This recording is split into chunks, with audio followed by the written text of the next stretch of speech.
重型車司機職工會向運輸工務司司長劉思耀遞信，希望當局正視重型泥頭車超載問題。程堅明報導。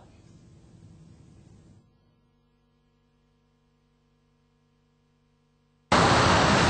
通嘅車輛超載，除咗會對車輛嘅機能造成損害，更會危害其他道路使用者嘅安全。何況係重達25噸嘅重型泥頭車呢？但重型車司機就反映，泥頭車嘅載貨量並唔係由司機控制，而當局直接處罰司機係無助於解決問題。將上述情況完全將超載責任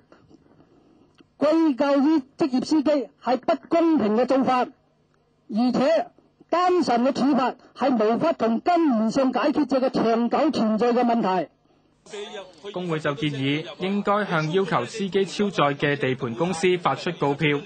或者可以參考香港用者自付嘅做法，降低泥頭車超載嘅機會。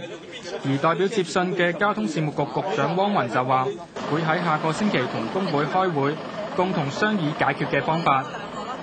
咁問題中間點樣去盡快取得個共識啦？我諗下個禮拜我哋會盡快同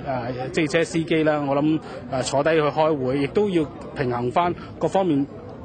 採取一個可行嘅方法去解決而家道路安全超載嗰個問題咯，係包括咗警方，我哋都會進行一啲協調嘅工作咯，係。另外，汪雲亦都話，針對現時2間巴士公司嘅專營合同有可能被延長，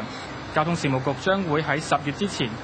對本澳所有嘅巴士進行強制性嘅檢查，確保巴士服務安全。澳門電視台記者程建明報導。